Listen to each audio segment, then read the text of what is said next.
Salut tout le monde, c'est Hugo du Café des Mangas et aujourd'hui je suis avec Maël. Bonjour à tous et à toutes. Et aujourd'hui on se retrouve pour le deuxième VS, donc aujourd'hui ce sera Garp VS Kong. Donc Maël soutiendra Garp et moi Kong. Donc je commencerai à dire pourquoi pour moi Kong est plus fort que Garp. Ensuite Maël dira pour lui Garp pourquoi il est plus fort que Kong pour lui. Et ensuite je conclurai pour après réflexion et qui des deux est pour nous le plus fort. Donc avant que la vidéo ne commence, n'oubliez pas de vous abonner, ça nous fait plaisir et on est bientôt aux 100 abonnés, donc encore une bonne raison. Et n'oubliez pas de liker si cette vidéo vous plaît, et c'est parti. Donc déjà pour commencer, il est le chef des armées du gouvernement mondial, donc ça veut dire qu'il a déjà une très grande autorité. Il est au-dessus de Sengoku et de Akainu maintenant, donc ça veut dire que déjà il a une grosse autorité. Les seules personnes qui sont au-dessus de lui sont les 5 doyens et Im, c'est tout. Donc les dragons célestes aussi, mais ça compte pas. Ça veut dire que déjà il a une très grosse responsabilité. En plus, pour moi, il est plus fort que les 5 doyens seuls. Donc réunis, je pense qu'ils le battent. Et en plus, bah, quand on voit son physique, il est très costaud et il doit avoir un fruit. Donc pour moi, ma théorie, bah, comme beaucoup de personnes, il aurait le fruit, bah, comme son nom, du gorille, donc de King Kong par exemple. Et donc ça lui rendrait une force exceptionnelle. Et ça, on ne sait pas son fruit du démon. Et je pense que ça serait une grosse révélation à avoir. En plus, et ça c'est le plus important, avant d'être chef des armées du gouvernement mondial, il était amiral en chef de la marine. Il était au-dessus, à ce moment-là, de Zephyr, Sengoku et Garp, si je me trompe pas. Et donc ça veut dire que déjà, il commandait des bons guerriers. Et il était amiral en chef pendant l'ère de Roger. Et après, il a été promu chef des armées du gouvernement mondial. Donc ça veut dire il a dû faire du bon taf pendant l'ère de Roger. Et je pense même que il devait pas être loin de la. Je pense même qu'il devait tenir, voire peut-être même battre à des moments, Roger en 1v1. Et je pense aussi qu'il fait partie d'une des défaites de Kaido, car il a beaucoup de défaites. Et je pense que lui a mis une défaite. Et pour terminer, bah, comme je l'ai dit juste avant, les 5 doyens, donc si c'est eux qui choisissent bien qui est le chef des armées du gouvernement mondial, l'ont choisi. Je le répète bien, ils l'ont choisi. Donc ça veut dire que c'est lui qu'ils ont pris pour être le chef des armées du gouvernement mondial. Donc il est le chef des armées du gouvernement mondial. Donc je crois aussi qu'il est juste au-dessus de Akainu. Donc déjà, c'est pas mal. Mais franchement, ça veut vraiment tout dire pour moi. Et je pense qu'il est l'un. Et encore, il est peut-être moins fort qu'avant, mais je pense qu'il est toujours plus fort que Garp. Et ça, en plus de penser que, d'après une théorie, il serait le père de Garp. Mais ça, c'est juste une théorie. D'où pourquoi il aurait voulu proposer son poste d'amiral en chef de la marine à Garp. Ce qui voudrait dire qu'il a confiance en lui, vu que ça serait, d'après la théorie, son fils. Et si c'était vraiment ça, et ça, si c'est vraiment l'arrière-grand-père de Luffy, ça lui augmenterait encore plus sa puissance, car la famille de Luffy est très puissante. Ça donnerait Luffy pirate, Dragon armée révolutionnaire, Garp marine, et lui armée du gouvernement mondial, et peut-être la femme de Dragon, une dragon céleste. Et donc maintenant, ça va être à Maël de dire pourquoi, pour lui, Garp est plus fort que Kong.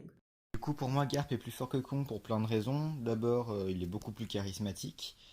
Après, il arrive à lancer des boulets de canon à main nue, et ça, c'est quand même vachement stylé. Après, qu'est-ce qu'on peut dire d'autre? Il a maîtrisé Luffy en 2 secondes à Marineford. Clairement, il est arrivé, il a fait la différence en très peu de temps. Après, on peut aussi mettre dans le lot qu'il a été l'allié de Roger contre les Rocks. Et ils ont bien montré que les Rocks c'était quand même un équipage vachement fort. Et quand tu vois qu'ils arrivent à battre, à le battre avec juste deux personnes charismatiques, on va dire, c'est-à-dire Roger et Garp, bah ça montre quand même qu'il est vachement fort. Sinon, Roger lui aurait pas dit, bah vas-y viens m'aider. Donc pour moi, Garp est beaucoup plus fort que Kong.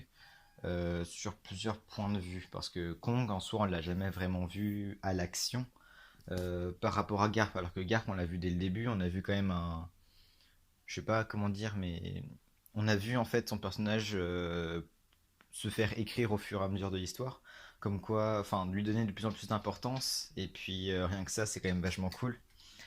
Donc pour moi en fait c'est ce petit de raisons là qui font que bah, il est plus puissant que Kong qu'on n'a jamais vu vraiment à l'œuvre quoi. Donc avant de dire qui, pour nous deux, est le plus fort entre Garp et Kong. Je tenais à rectifier quelque chose que Maël a dit. Il n'a pas maîtrisé Luffy à Marineford, et bien au contraire. Il s'est fait rétamer par Luffy à Marineford, parce qu'il l'a laissé passer. C'était juste ça. Et donc le grand gagnant des deux pour nous est Kong. Car déjà pour plusieurs raisons. Bah déjà Garp, il est le héros de la marine, mais ça c'est pas pour rien. Parce qu'il s'est allié à Roger. Et je dis bien s'allier car il ne l'a pas battu, Rox. On ne sait pas s'il a battu Rox, je ne pense pas. Mais ils se sont alliés. Et ça n'a rien d'extraordinaire. Il s'est allié, quoi. Tout le monde peut s'allier à tout le monde. Regarde, Kobe et Luffy peuvent s'allier. Donc déjà, c'était un premier point. Mais avant de continuer, euh, pour nous, Garp et Kong, ils se tiennent à rien du tout. C'est vraiment... ça se joue à rien. Mais on pense que Kong est plus fort car bah déjà, il a un rôle plus important, être le chef des armées du gouvernement mondial. Garp aurait pu l'être, mais bah, c'est lui qu'ils ont choisi. Car quand tu es chef des armées du gouvernement mondial, je crois que les dragons célestes ne te commandent pas comme si tu étais une vulgaire personne. Et donc bah, c'est pour ça qu'on pense que Kong est le plus fort des deux, même si ça se joue vraiment à rien du tout.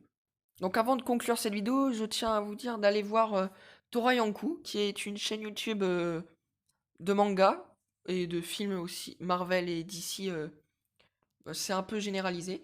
Donc bah, c'est une chaîne que j'apprécie beaucoup, mais en ce moment leur dernière vidéo ne marche pas autant qu'ils le voudraient. Donc c'est pour ça que je vous invite à aller voir leur chaîne et à vous abonner et à liker. Ça leur ferait plaisir. Ils sont bientôt à 500 abonnés en plus. Et donc leur chaîne, ouais, ça parle de manga, DC et Marvel aussi. Mais quand je dis manga, c'est plusieurs mangas. Ça se sent pas comme nous pour l'instant sur One Piece, même si on va s'élargir un peu plus tard. Mais ça se sent sur plusieurs mangas. J'espère que cette vidéo vous a plu. Donc n'oubliez pas de vous abonner et de liker, ça nous ferait extrêmement plaisir. Et donc on se retrouve la semaine prochaine pour une nouvelle vidéo. Je vous souhaite bon week-end. C'était Hugo du Café des Mangas. Bye. J'espère que vous avez aimé la vidéo et on compte sur vous pour nous laisser un petit like et un petit commentaire. Et suivez-nous sur Instagram, du coup, donc le Café des Mangas, et on se dit à la prochaine.